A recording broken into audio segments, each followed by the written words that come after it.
στον εγκέφαλό σου στον αέρα, το πρόγραμμα θα ξεκινήσει σύντομα, απολαύστε.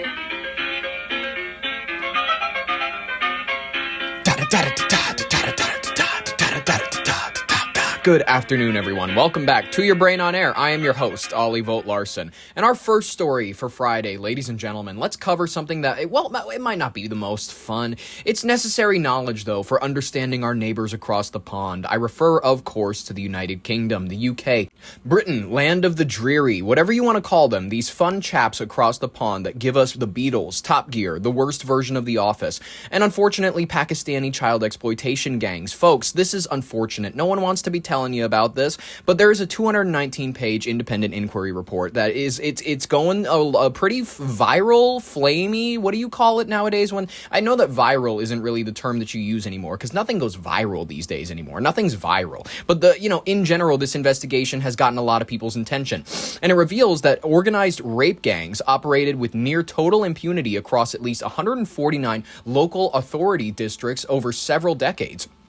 Now, this panel estimates that as many as 250,000 young and vulnerable girls were subjected to systematic trafficking, gang rape, and profound physical and psychological abuse since the mid-20th century. Christ. So, the document lays blame squarely on a catastrophic breakdown of public protective systems, pulling back the curtain on decades of institutional blindness. Police forces, social services, healthcare providers, and schools consistently fail to safeguard victims, frequently ignoring disclosures of abuse. Tragically, the report details how traumatized children who did try to seek help were often blamed, criminalized, or framed by the authorities as complicit in their own exploitation, allowing dangerous predatory networks to expand unchecked across the country. So, in a highly charged segment, the inquiry details how paralyzing fear of being labeled culturally insensitive or Islamophobic actively prevented frontline professionals and law enforcement from aggressively investigating and naming the threat.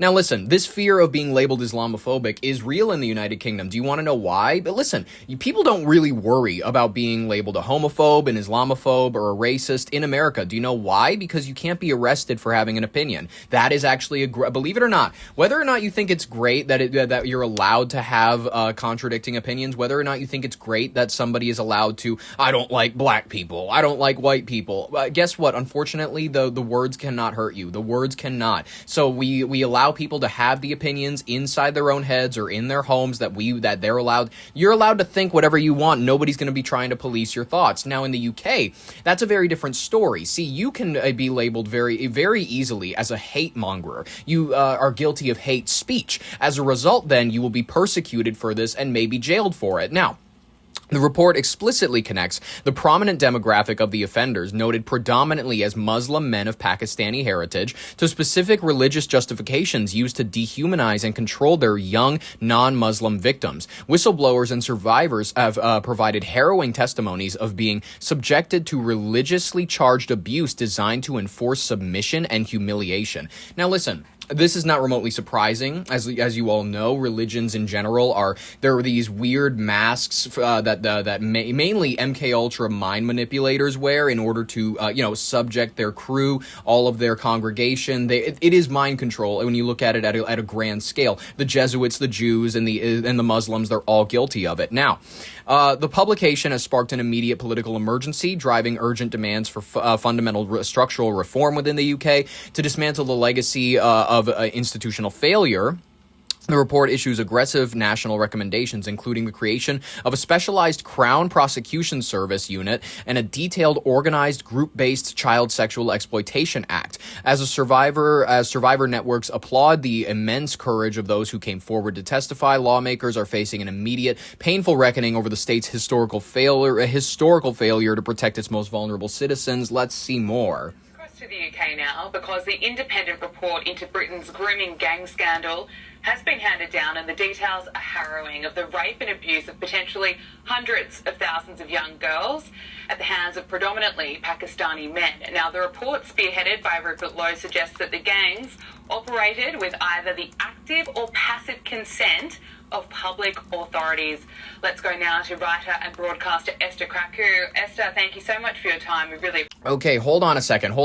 I just want to throw this in. Of the majority of the networks composed primarily of Pakistani Muslim men, it's not remotely surprising that they would be reformulated of it. That's like saying that one of these child exploitation rings is run mostly by Catholics. It makes total and complete sense.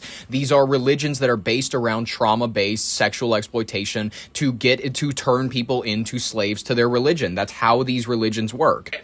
This report, it's more than 200 pages. What more can you tell us? Tell us. So this report was largely crowdfunded by the public, actually, to the tune of about £600,000. So there was a lot of grassroots interest in an independent inquiry that actually spoke to the survivors and got, first-hand testimony of people that have been involved either as victims or families of victims, or local law enforcement that learned about the incompetence of their own colleagues with regards to investigating the grooming gang scandal. And this happens to be released on the anniversary of Baroness Casey's review that the government had sanctioned last year and was released, where she made some scathing criticisms towards the government, particularly with regards to its incompetence in supporting the victims. And so that was kind of a bit of a wake-up call for the government. Unfortunately, Baroness Casey has once again criticized the government.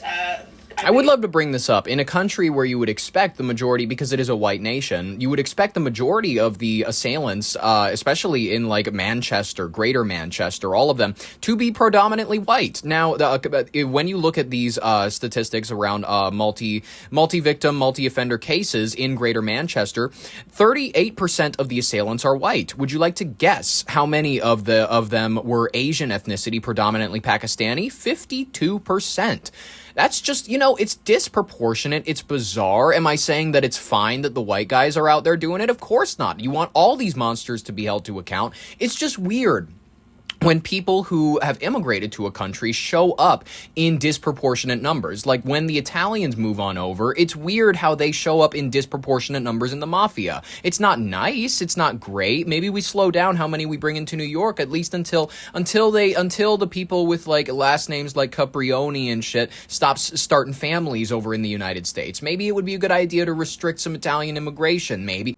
And you know what? They knew that with the Italians even back then. They were like, all right, maybe we'll restrict a little bit of Italian immigration because like they're not even white, right? At least that's how they used to think back in the day. They were like, you're Scots, I'm Scots-Irish, you're Italian, we're not even the same race. The first case of a Pakistani rape gang apparently dates back to Bradford in 1955. That's a while. This abuse has been going on for more than 70 years. Rape gang convictions between 1997 and 2018 reveal that 87% of people convicted for group-based sexual abuse have traditional Muslim names. Analysis of 264 convictions for group-based... See, that's an even higher percentage than just the Greater Manchester area. Child sexual exploitation between 2005 and 2017 found that 84% of the perpetrators were South Asian, with the vast majority Pakistani Muslim. Yikes. Only 7% were white, 8% were black. This indicates that white people are actually underrepresented, and those of South Asian or Muslim identity are significantly overrepresented when it comes to group-based child sexual abuse. Now, they've traced the abuse in this report to 149 local districts. Apparently, that is 40% of all of the districts across the UK. Some girls were trafficked to the Middle East to undergo Islamic marriage abroad. The victims were often called white trash or kafar, and victim testimony reveals that they were targeted specifically for being non-Muslim. Interesting. The report identifies the Islamic doctrine of al-wala wal-bara as a key factor. They say it's superiority of men over women, domination of non-believers, sex slavery, etc. What a beautiful religion of peace. That's at least what I hear from a lot of Islams and Muslims in general. It's like, no, we are a religion of peace. Sounds like it. The report also says that it is directly due to mass immigration that this ideology was brought into Britain. Now, there was a failure right across all aspects of the state. Police reportedly ignored or destroyed evidence and criminalised the victims. Medical professionals allegedly discharged girls as young as 13 who presented at medical facilities with sexually transmitted diseases, who were pregnant, or had even attempted suicide. Schools allegedly observed older men collecting girls at the gates. They heard disclosures about rape on school premises and responded by excluding the victims rather than protecting them. Taxi licensing authorities renewed permits for drivers who formed the logistical backbone of the networks and collapsed in the face of organised protests when basic safety measures were proposed. I should point out that they were not black cabs involved in that.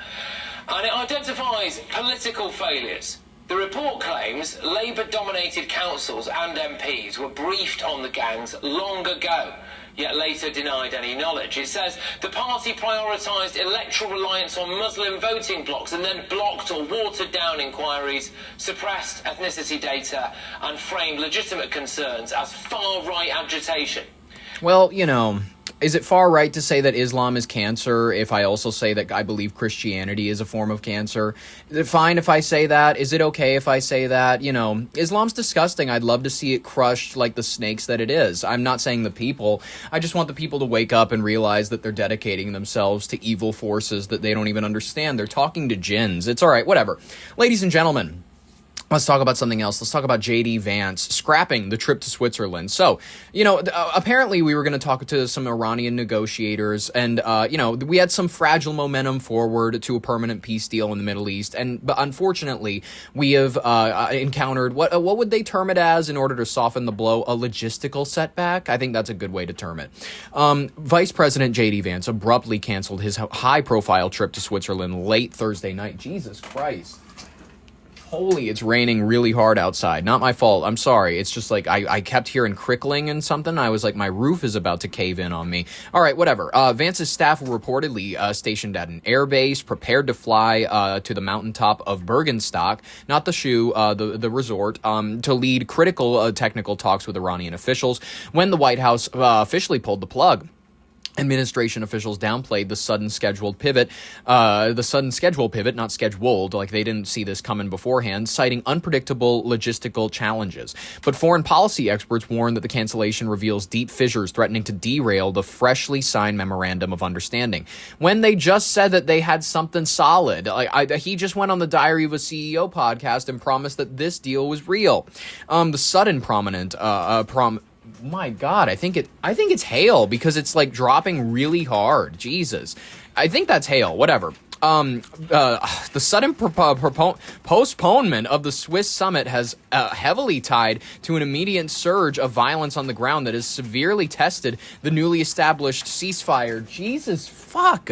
All right, whatever. I'm just going to try to ignore it. Regional media reports indicate that Tehran suddenly delayed sending its own diplomatic delegation to Switzerland in direct protest of the ongoing Israeli military operations in southern Lebanon.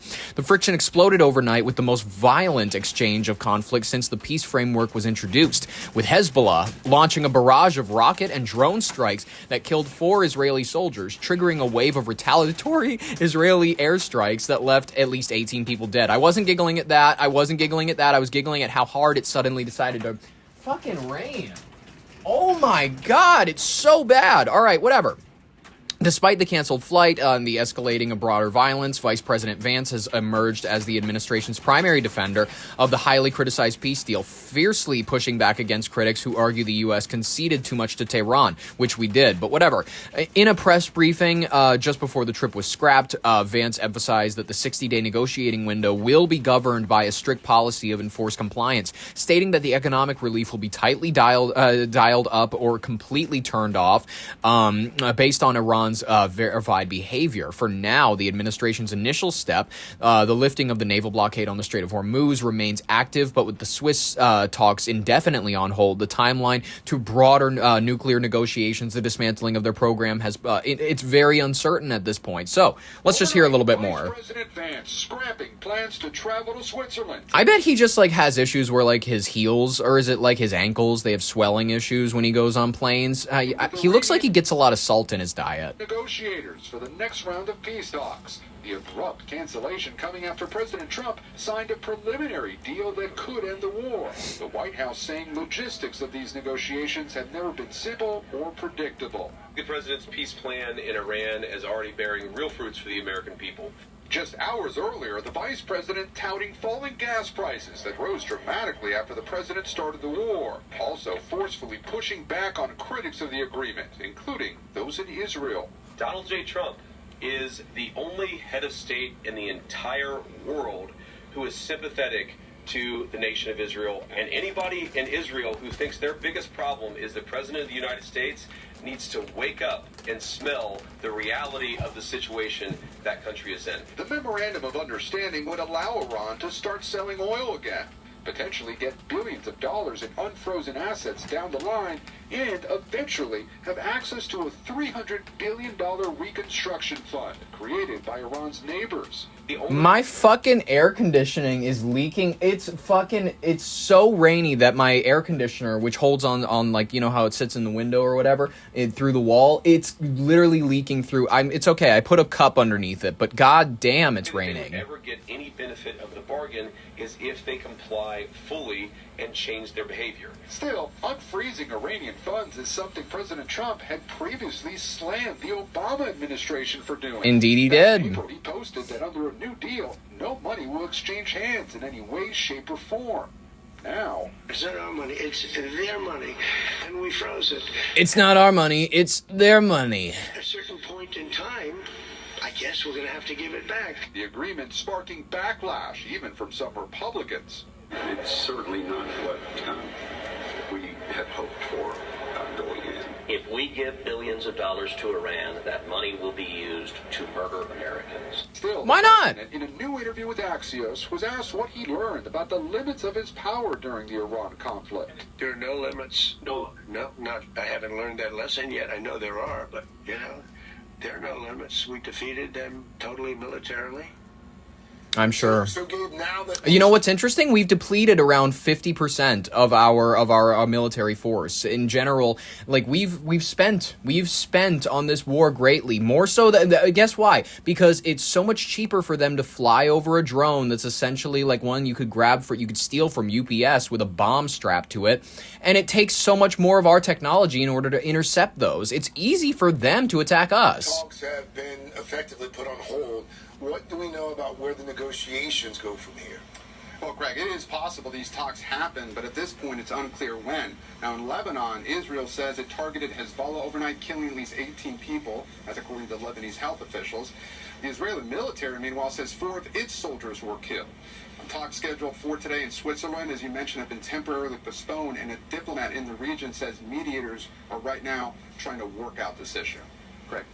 Well, thank you very much for keeping us updated. Ladies and gentlemen, I don't know how it's going to go. J.D. Vance just clearly didn't want to take the trip, and I understand the weather is it's not great today. I can't imagine having to fly out in this. All right, ladies and gentlemen, let's cover why Luigi Mangione's legal team is no longer pursuing the psychiatric defense. Listen, they've completely reshuffled the deck. They're like, whatever, he's too hot. People are not going to buy the idea that this is just some, guy who sits in a corner all day. He picks at his fingernails, and they're not going to believe that this is some fucking schizo. So the legal team for Luigi Mangione has abruptly dropped plans to pursue the psychiatric defense.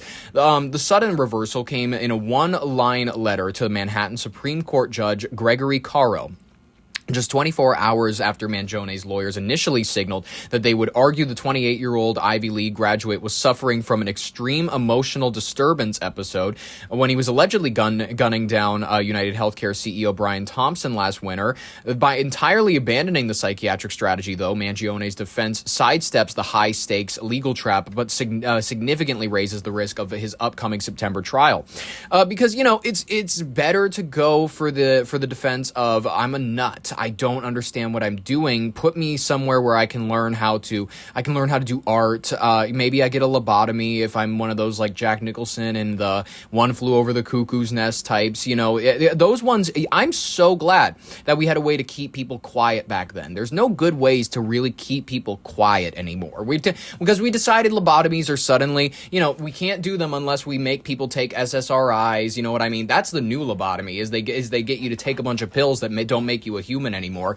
In New York, the mounting an extreme emotional disturbance defense essentially requires the defendant to confess to the physical act of killing, while arguing that a severe mental distress episode should reduce the conviction from murder to manslaughter. Had it been successful, Mangione's potential sentence would have plummeted from life in prison to a maximum of 25 years. However, legal experts note that the strategy would have severely backfired by giving federal prosecutors an open admission of guilt to weaponize in his separate upcoming federal stalking trial, where psychiatric mitigations are not legally recognized. So, this the shift in the defense allows them to successfully outmaneuver aggressive demands from the prosecution and the bench. Prior to the withdrawal, Judge Caro had issued a strict immediate deadline, forcing the defense to hand over their highly sensitive medical evaluations, warning them that he would not allow a last-minute trial surprise. Prosecutors had repeatedly accused the defense of stonewalling by withholding Mangione's psychiatric files.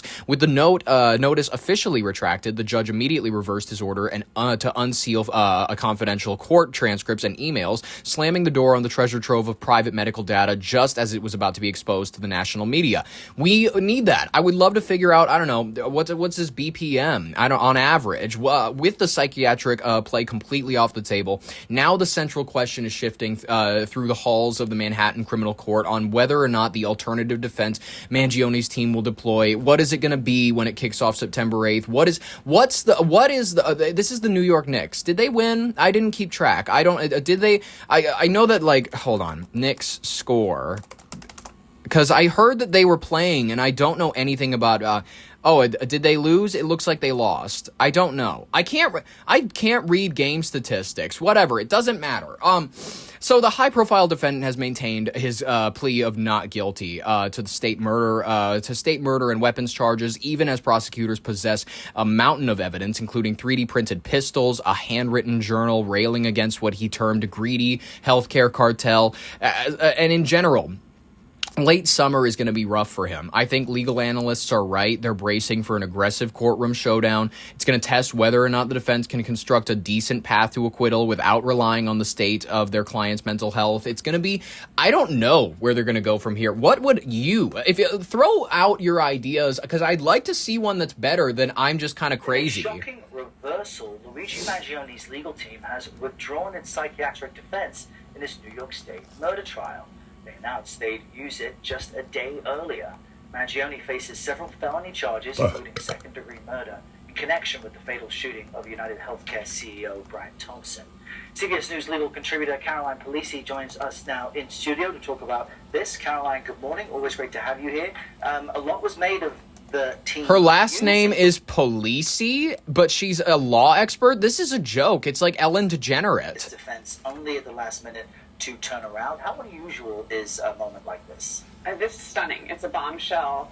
I've never seen anything like it, frankly. Really? But just to contextualize this was a shock for us yesterday to hear that he may be mounting this defense. But they actually noticed this under seal in September 2025, meaning they've been preparing this defense for 9 months. It's just that we, the public, learned of it recently. And so, as a defense attorney, you have to fire on all cylinders. So we've been hearing about these evidentiary motions. They've been trying to keep out, that evidence that was found on him in Altoona, the backpack, the gun, things like that. They lost most of those motions. And what even is the law if we can get to the point where, well, I had a 3D printed gun. Yeah, you have evidence of me being in New York. Yeah, you have evidence of me at some bathhouse or whatever, flirting with a lady, what even, I don't get how we're even at a trial point. Like, just throw him in jail. Now, the fact that the judge ruled that this was no longer going to remain under seal, essentially that they had to turn over all these materials, I think potentially gives you an insight into why they withdrew it. They didn't want to do that. It also highlights the tensions between the state and federal trials. You know, the federal, they are on a collision course, Errol, because this defense isn't available in the federal trial, and it's set to take place just a month after the state trial. So think about it. So wait a minute. I think it would be great as the prosecution to go, well, hey, they were about to mount a defense that relied on him pleading guilty. So he clearly knows that he did something. He's essentially boxing himself in if he were to use this defense. Karen Agnifilo actually said on the record, if he goes with this defense in the state trial, he's essentially admitting to the homicidal act, right? He's not saying, I didn't do it. And so in his federal trial, then every juror that walks into that jury room will have the knowledge that he admitted to actually doing the act. It puts him in an untenable position. So I think those are some of the issues at play here. And then what happens next, likely? Well, likely they'll move forward with, you know, I would note they withdrew it for now. They could reserve the right to reintroduce potentially the defense, but now they'll move forward with all of the other evidentiary motions, pretrial motions. I mean, You know what? I think the defense that I would mount if I was his attorney, I would go, you know what? Yeah, he killed him, but who cares? Let him go, because I'm going to mount this defense, the social experiment defense. This man gave up the life of somebody else. I understand that that's not great, but he created such a movement of sociopaths on the internet who were thirsting over a murderer. He created such a Beatles level phenomenon of women who were just like screaming. They were obsessed with the idea of this it was a single guy that had the energy of all four of the Beatles, and not about how he was like a playful guy like Paul or like a serious guy like George Harrison. No, I think that it's more so like the energy of women being attracted to him. I would say, listen, he has done something that we haven't been able to do since the Menendez brothers trial, where essentially, despite the fact that they admitted to killing their parents, and despite the fact that, you know, whatever their father did, whatever their father was up to, whatever the mother knew about, you killed your father, especially given, you also killed your mother, when admittedly there's evidence of what she was up to being like, maybe she hit him every now and then. Maybe she did some like body examinations and whatnot. Yeah. The murders happened when these gentlemen were 18 and up. So let's not pretend as though these people were children who were just victims and they were set upon themselves. They thought their parents were going to kill them. They were Hollywood types. They were Beverly Hills kids who, you know, grew up with a decent lifestyle, and they didn't want to abandon the lifestyle. They didn't want to abandon the money. They did, even if it meant they were. And I know many people they're going to go, that's not a very sympathetic view. That's not a very sympathetic way to. I don't care. I'm not very sympathetic for people who take justice into their own hands in that way. I'm not sympathetic to that. I understand that you have accusations against your father. Bring it up in court. Bring it up in court, because you're more likely to get a bag. You're more likely to get actual justice, you know, instead of grabbing shotguns and blowing your parents' head off. It's a little much. It's a little much, but the same way that I think that, you know, the Menendez brothers were kind of significant in history. It would be great to have them out, like how OJ was out of jail, even though he got convicted for another thing. I think it was just like, what did OJ go to jail for again? Because I think it was like felony robbery or something like that. No, yes, he went to prison in 2008 for leading an armed robbery and kidnapping at a Las Vegas hotel and casino in September 2007. He and a group of men held sports memorabilia dealers at gunpoint to steal items that Simpson claimed had belonged to him. So, you know, I think that just like it was nice to have him around and on Twitter for the last few years of his life, I think it would be the same to have the Menendez brothers out. And Luigi Mangione, give him 45 years. Give him something like that to where he can come out at it. Like we'll be scrolling through Instagram or TikTok in 2060 and we're gonna go, holy shit, he's out. He's on Twitter and he's going, I have a few debts to settle or something like that. And you're like, oh shit, he better not be going after another healthcare CEO. Ladies and gentlemen, Minneapolis leaders, let's actually just jump into the rapid fire section of today's headlines. Why not? It's a lot of stuff you need to know about in order to keep your media diet healthy. And this story in particular, I like it because it's bringing back an era we haven't seen since about, I'm going to call it the Jeffrey Dahmer years, where I understand that, like, gay culture was bopping in the 80s, the 90s. Sure, the AIDS thing was happening, but man, bathhouses were all the rage. And now Minneapolis leaders, they are moving closer to repealing the 1988 ban on adult bathhouses and sex venues. Supporters say the regulation could improve public health oversight, while opponents question whether or not the change is even needed. I would be one of the opponents that asks whether or not it's needed. Not to say that I don't want to take away your freedoms. If you want to build your own sauna and you want to do like a thing where you and your buddies get naked together, that's fine. It's perfectly all right. And then you guys do some shit to each other, that's great. I'd rather you not be doing it in public buildings, at least. That's my personal opinion. Right, well, bathhouses and having sex at them used to be legal in Minneapolis before the AIDS crisis hit. Well, now some council members and some community members want to repeal that ban that was put in place in 1988, and they're at the very beginning stages of making that happen. How does this benefit us? Discussion around the issue, we're underway with 2 public hearings, one yesterday and one today. At this point, the effort is in its infant stages, with a very long way to go before there would actually be a commercial space where it's legal to have sex. Those who spoke out today were mostly from the LGBTQ community, since that's who traditionally uses these spaces. Why are we lumping? Okay, I understand that, yes, their community is the one that has the reputation of bathhouses. Not a prideful thing. Not a prideful thing. Not a thing that you should be proud of.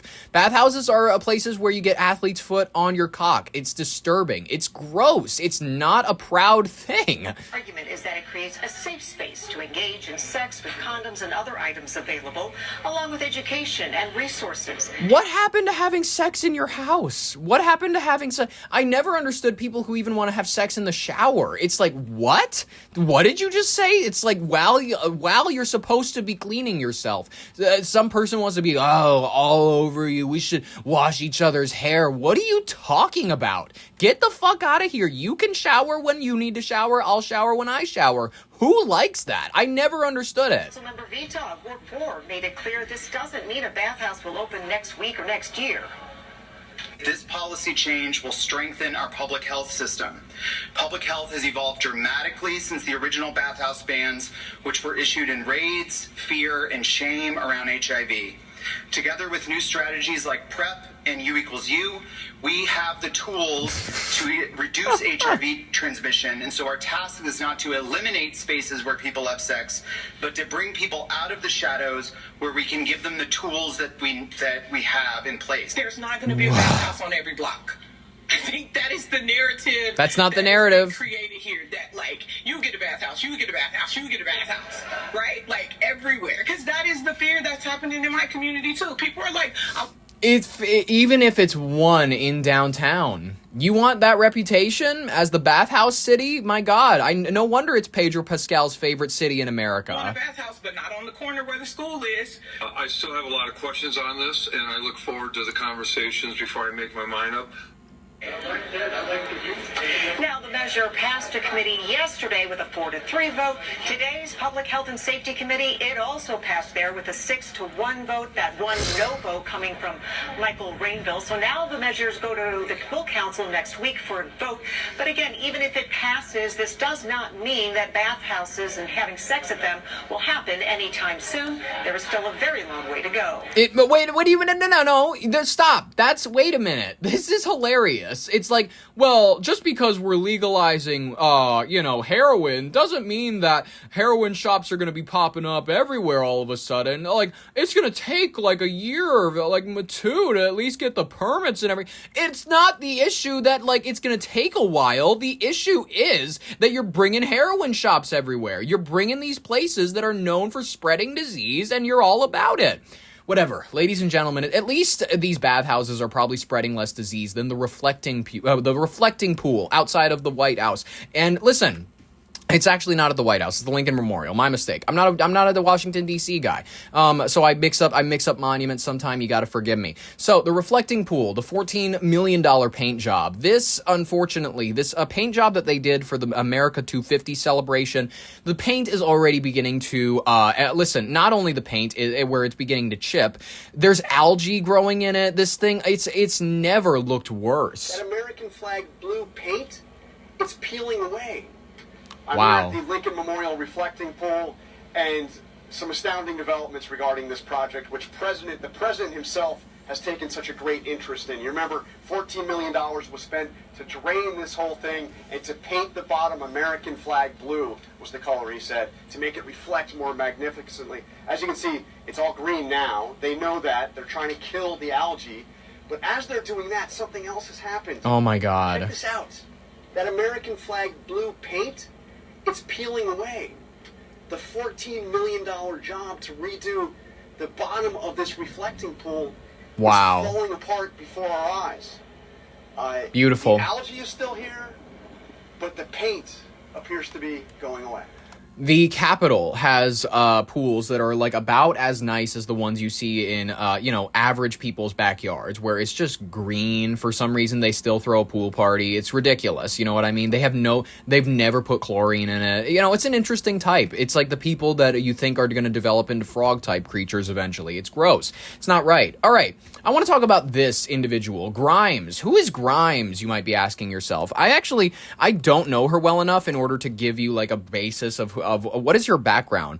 Grimes is the stage name of Claire Elise Boucher, a Canadian singer, songwriter, producer, and visual artist. So, like a real thinker, like someone with like big ideas on the brain, someone who, listen, she is not a technologist. She is not someone with a deep understanding or appreciation for technology, but she has the audacity to be bringing her unintelligent ass out onto blue, red carpets, whatever color of carpet you want to call it, and she is giving her hottest takes around AI. Grimes, ladies and gentlemen, let's hear this high IQ individual. There are instances of AI that I think are conscious. I think if an AI is mirroring someone who is really thinking about it and getting to really internalize, really to think about its interiority and stuff. I've witnessed some of those, and I think it's hard to argue that there isn't something resembling consciousness there, even if there wasn't at the beginning of the instance. Same with when you have things like cyborgism, where you have multiple agents talking to each other over an extended period of time. I think the longer you leave a context window open, the more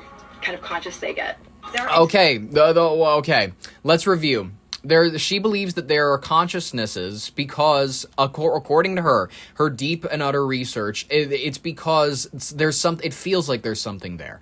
Because when you speak to these things, when they really look deep in on the things that they've learned, they've internalized, it feels like you're talking to a person almost. Instances of AI that I think are conscious. I think if an AI is mirroring someone who is really thinking about it and getting to really internalize, really to think about its interiority and stuff. What? I've witnessed some of those, and I think it's hard to argue that there isn't something resembling consciousness there, even if there wasn't at the beginning of the instance. Same with when you have things like cyborgism, where you have multiple agents talking to each other over an extended period of time. I think the longer you leave multiple agents, you mean large language models. Large language models, yes, they may be able to strategize, they may be able to think out equations, they may be able to sort out problems that you give them. Do you know why that is?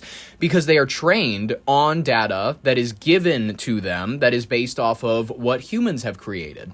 They are mimicking things that they have gained that we've put into their systems. And let me explain this to you, because I know that your big glasses, you seem like someone who's on the dial, understands this AI boom probably better than anybody else, because I don't know, you dated Elon Musk and had like 1 or 2 of his kids. I don't know how many, but then she gave up on that because apparently there was too much spotlight being married to the world's first trillionaire. Were they married or were they just dating? Were they one of those types where it's like, okay, yeah, we're gonna have kids, but we're not gonna be dedicated to each other? I don't know.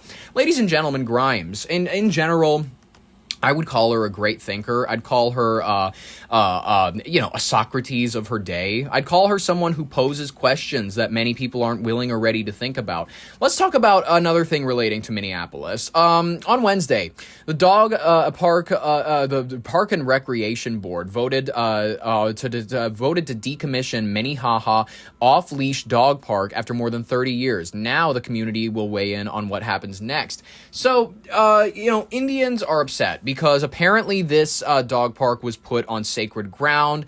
They're very, they're getting all hoity-toity with their, Asian eyes and brown skin. It's hilarious. You talk to Native Americans, they have Asian eyes. It's unbelievable. It's like, where did you guys get this from? It's like, well, it's because of the Bering Strait, all that junk and whatever.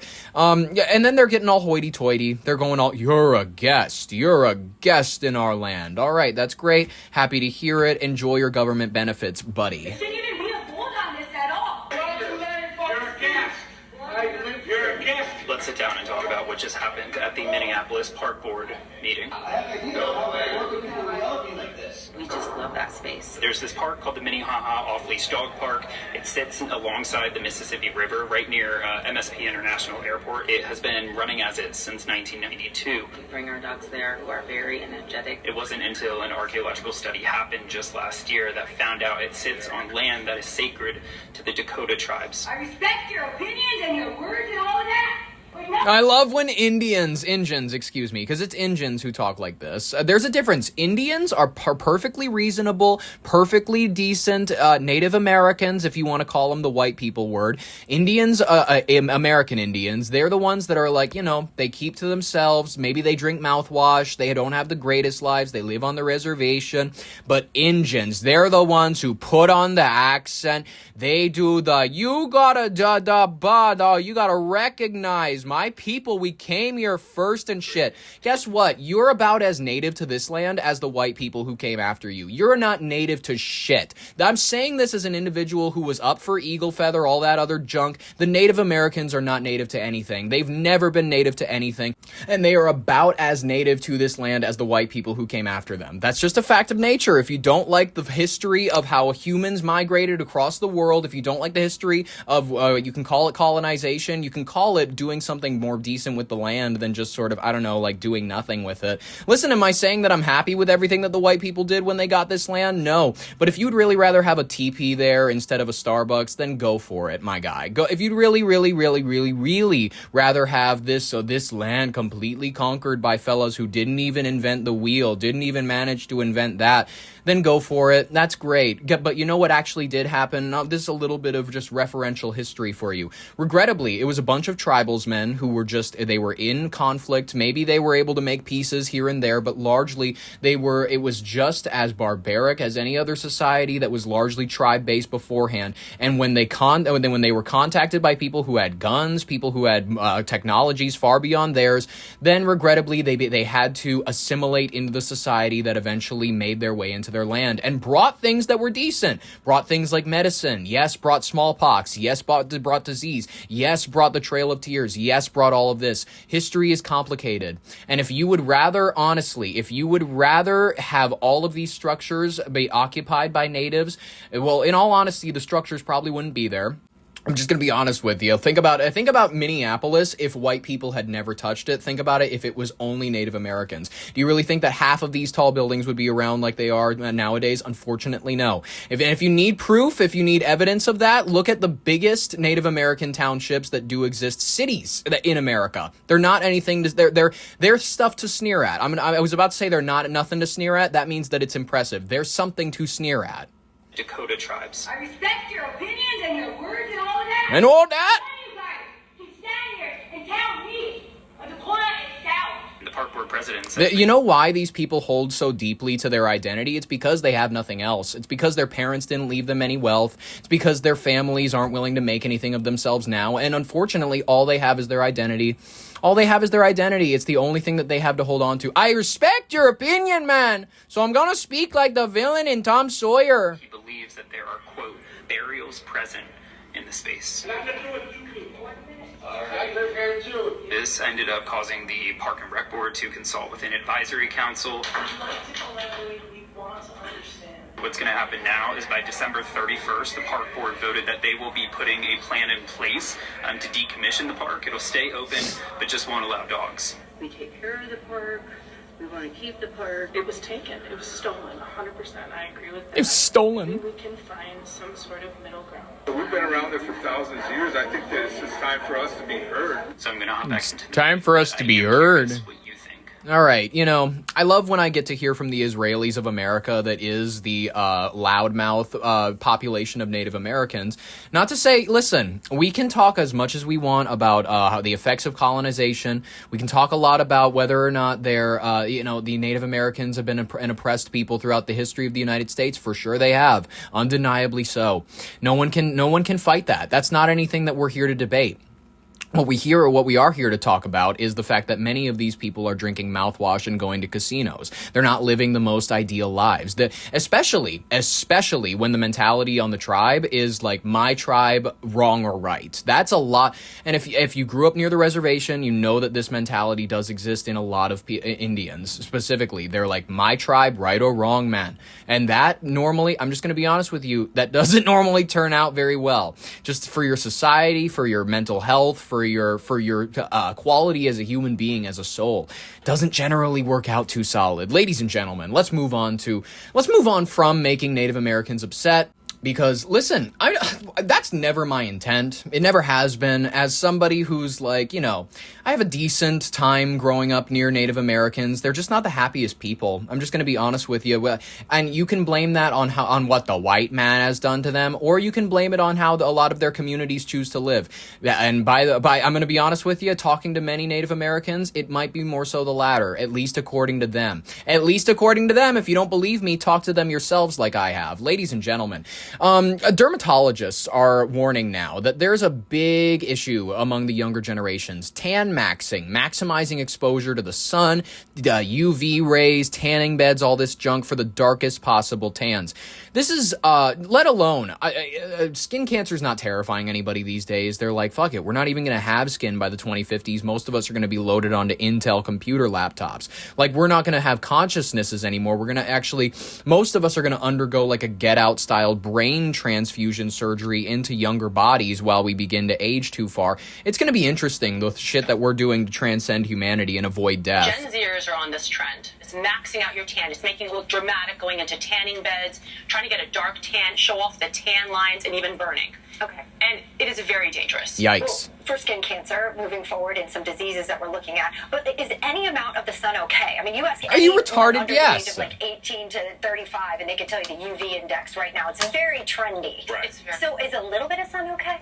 Listen, we like it for Some. mental health. It's nice to be outdoors. You don't want to scare people to that extent, but there's a way to do it safely. Do it early in the morning, do it later when the sun isn't as intense, and do it with sunscreen on. And this is if you're white. And I'm going to be honest, yes, even darker people should still wear sunscreen because it's a good idea to avoid burning and whatnot. But if you're melanin rich, built straight from the throne, if you're a phenomenal black woman, you have to worry about it a little bit less. As you can see, I'm just here for moral support. I'm already maxed out when it comes to my tan. You know what I'm saying? But there's a lot of misinformation about sunscreen and also tanning beds. Like, what can you dispel? Well, I can tell you that a tanning bed gives you 10 to 15 times the amount of UVA that you get in midday sun. It's incredibly dangerous, and it ages the skin. Forget the skin cancer, which doesn't seem to be scaring anybody these days, but it's also aging the skin. So really? Allergan Aesthetics did research that found that most people wanted like healthy-looking skin. Small pores, good, elasticity, no wrinkles. But then they're all doing this type of, behavior that actually does the exact opposite. And they're not looking far enough into the future. Can this damage be reversed by any cosmetic procedure or lasers? Some. It's a really, really good question. I mean, some of it can be reversed. Like, you can pay a lot of money to help build more collagen and help elasticity. But you cannot reverse what the radiation is doing. The skin never forgets that. And you don't get punished until decades later, which I think is part of the problem. So what's your biggest piece of advice as we are in the heart of the summer and the weather is getting hotter in places around the world?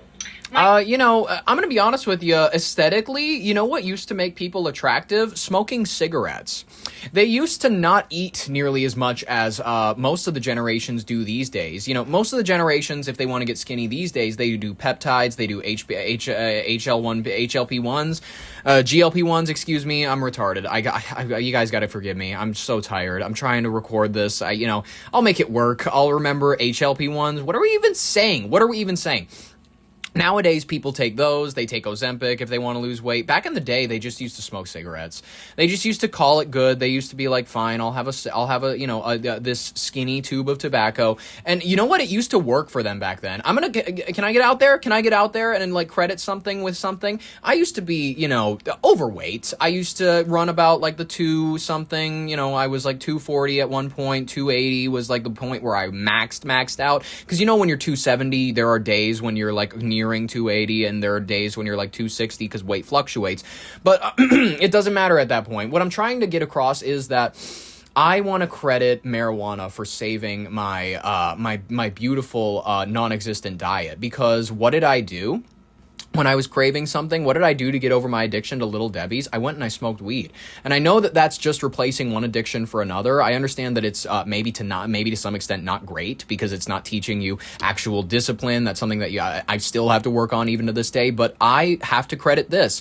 The idea that you're doing something with your hands, you're doing something with your mouth, it's something to stimulate you, it's something. I might have a hit of something right now. It sounds so nice just talking about it. I'm going to be so honest. I might have a hit right now because it just feels so good. When you smoke something, it's like a little ritual. At least this is how I talk about it, where like I love coming home and packing a bowl. I love having a little bit of this natural bud because I still do carts. I do carts and whatnot now and then. Edibles when I have them, not very frequently, but I mainly ride carts because it's like just scent wise, it's probably best. You don't have any issues with neighbors. You don't have it, especially if you live in an apartment building and you have central cooling and heating, so they're definitely going to smell it.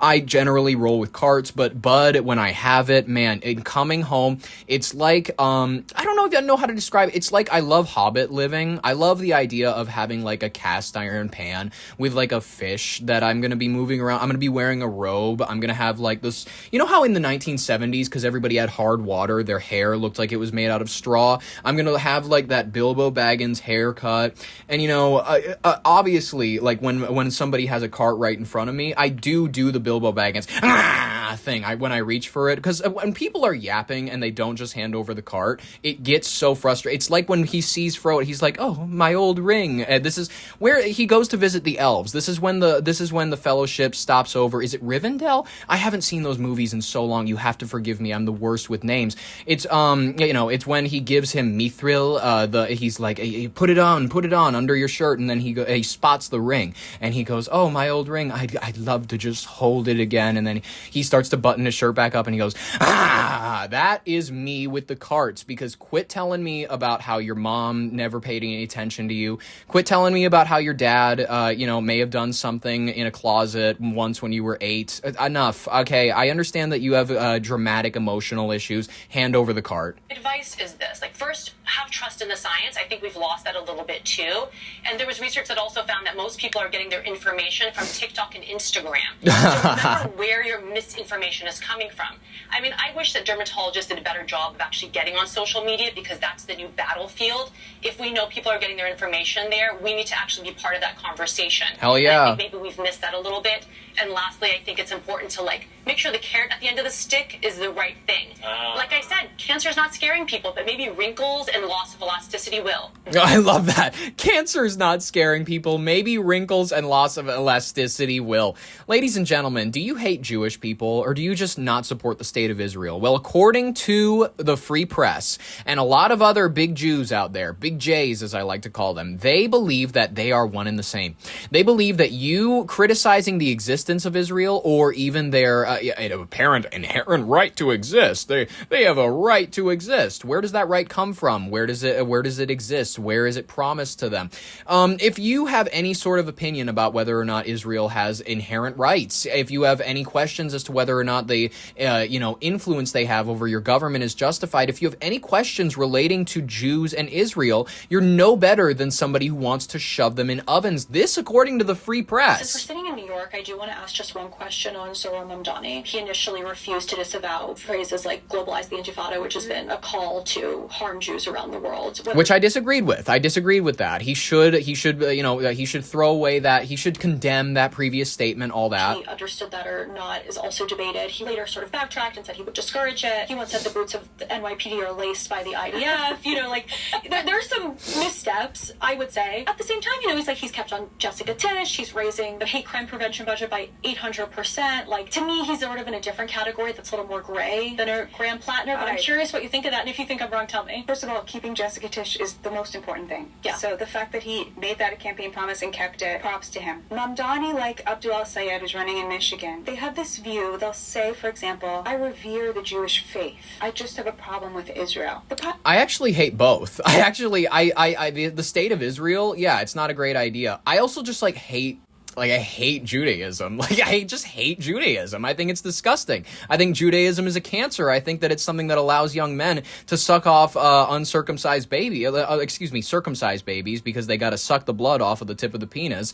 I think Judaism's disgusting. I think that it's nothing but an excuse for people to wrap tefillins around their arm and be conniving with each other. I think that it's disgusting. It's a gross religion, and I think that in general, it's in the same ranks as Catholic priest pedophiles. It's disgusting, and it's for disgusting people. The problem with that is that the vast majority of Jews worldwide are not people of faith. They're not religious. Their religion is their spiritual, cultural, historical connection to other Jews and to the land of Israel. That's not a religion. That's an ethnicity, and ergo, Jews are the biggest ethnic purists among us.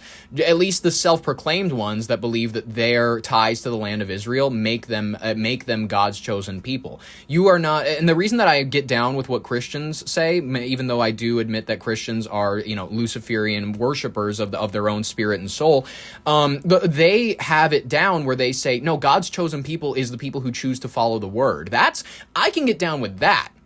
Where it's not based on blood, it's not based on the idea that you're passed down from these specific tribes. No, Christianity is under the impression that if you accept the word of God, you are one of his children, you are one of his chosen people. Jews reject that. They say no because of our ethnicity. It's not even a religious context. It's not that I pray to God every day. It's that I am ethnically chosen by him. Jews are some of the most disgusting ethnic purists among us, and many people are just not brave enough to say it. The land of Israel. That is their faith. 80% of Jews are Zionists, 85%, probably 90%. And gross. So to say you stand against what they view as their political interests, their Zionism, their connection to other Jews, is to stand against the Jews. Then if that's your definition, then I stand against the Jews. He does not think he's an anti-Semite, but he wants Jews to have less political power. So of course. He's our enemy. I mean, it's just very clear. I get it. I'm your enemy. Instinctive, let's try to give the benefit. Dude, I hate Zohar Mamdani. He's a socialist, communist piece of shit who wants to verge New York in a wrong direction. I still fucking if this is your definition, me and Zohar Mamdani are Jew haters. What? At some point, you have to stop doing that because it is embarrassing. You're embarrassing, you cunt. And no one else is.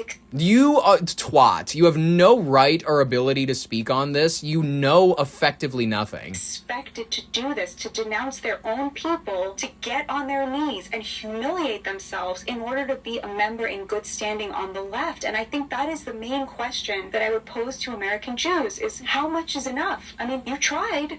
You really tried. Yeah.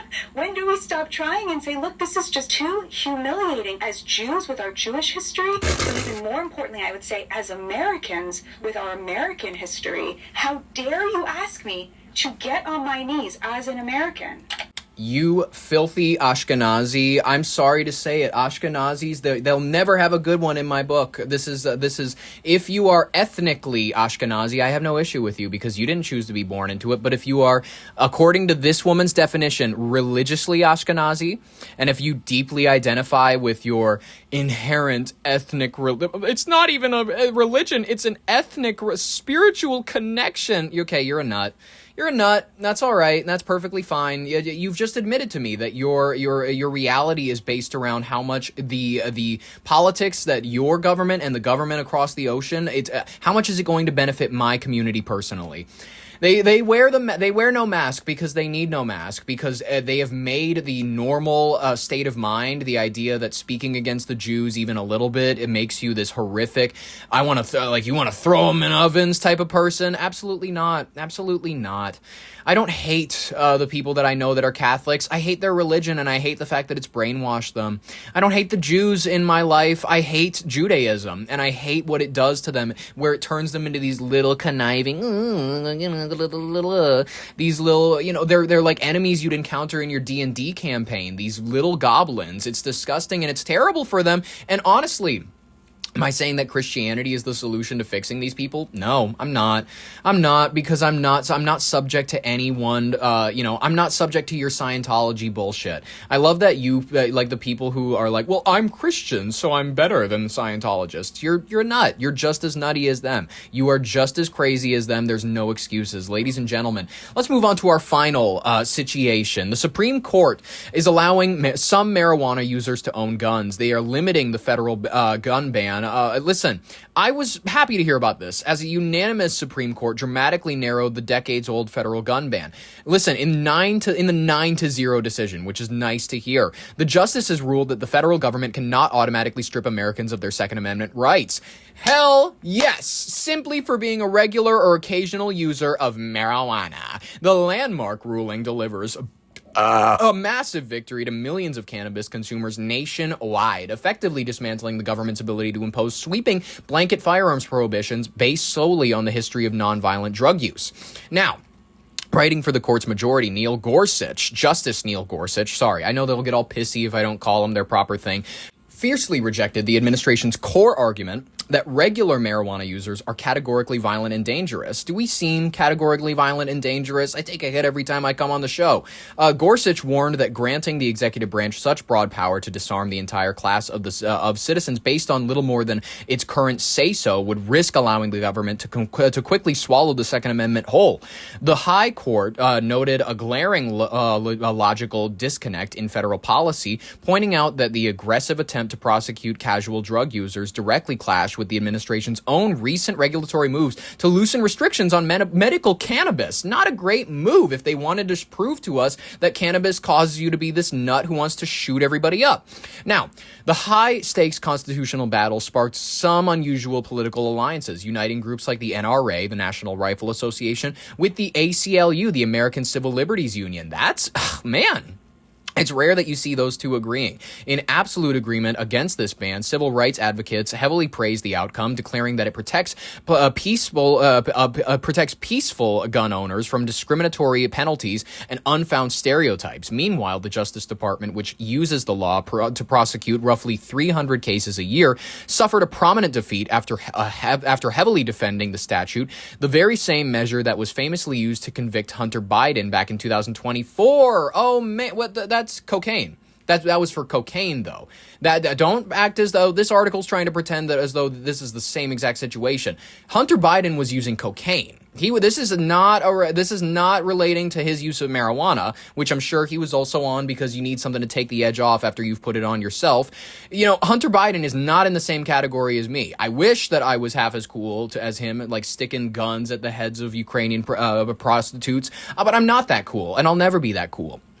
Legal experts are heavily urging caution, emphasizing the Supreme Court's ruling is remarkably narrow. The justices did not strike down the Federal Gun Control Act entirely, leaving the door wide open for prosecutors to target gun owners if they have explicit proof of addiction, active intoxication, or dangerous behavior. Furthermore, because marijuana remains strictly illegal under general federal law, I mixed up those two words, and various local statutes, the decision creates a complex legal minefield where casual users are safe from automatic disarmament under this specific federal rule, though combining firearms with controlled substances still remains very high-stakes gambles for people who live in areas where it is illegal. Okay, in a unanimous decision, the Supreme Court ruling that the government cannot strip gun rights from people simply because they have a history of illegal drug use. The decision focusing on a case involving a Texas gun owner who used marijuana several times a week.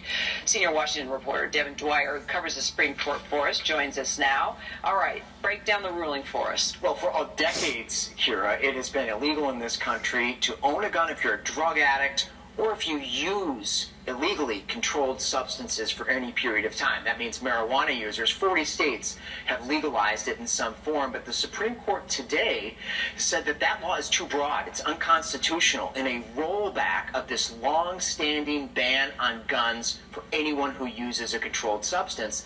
In effect, you cannot be denied a gun simply because you use marijuana. It was a win for this guy from Texas who was prosecuted. I know many people that are probably like this Texas man. I know many people who are gun enthusiasts and whatnot. They're really, really joyous about this. His house, he also had some marijuana in his house. He wasn't intoxicated. He wasn't holding the gun, but the feds went after him. They prosecute about 300 cases a year using this law. And the Supreme Court today, in this opinion by Justice Neil Gorsuch, said that's unconstitutional. It is okay to use marijuana, which they likened to alcohol, and there has to be marijuana, keep in mind, not cocaine, Hunter Biden. another crime. You have to be found dangerous of having a gun. Of course, critics are saying, what the heck, you know, he shouldn't be doing drugs and have weapons, and that could lead to all kinds of catastrophes. Right. But this is, I mean, what do you make This about is the fact America, that he's bitch. This is America, bitch. We can smoke weed, we can own guns, and if you don't like it, move to Canada. Remarkable. This was a loss for Donald Trump, who was defending the law unanimously by these justices. But the justices did make clear, Kira, to your point, that this was a narrow ruling. So the long-standing ban on guns for anybody addicted to drugs, that stands. Okay. Anybody who could be a threat to themselves or others, that still stands. Anybody who's presently intoxicated, that still stands. This is simply a rollback of the provision that if you have ever in your life, or maybe once or twice a week, consumed marijuana, millions of Americans do, the court today said the government cannot disarm you and not send you to prison for up to 50 Well, isn't that great? They can't send you to prison. They can't disarm you. Maybe there's a chance that the government doesn't want tyrannical rule, at least until they get all the flock cameras up. Ladies and gentlemen, thank you so much for listening to today's episode. I had a wonderful time gathering these stories for you. I hope you had an even more wonderful time listening to them. We will be back at it again after this weekend, Monday, all the way through Friday next week. If you want to be there for it, subscribe, ring the bell for notifications, like if you liked it. In the meantime, I've been Ollie Vogt Larson with your Brain on Air. Thank you so very much for listening. I will catch you next week. Enjoy your weekend. I will see y'all later, and bye-bye.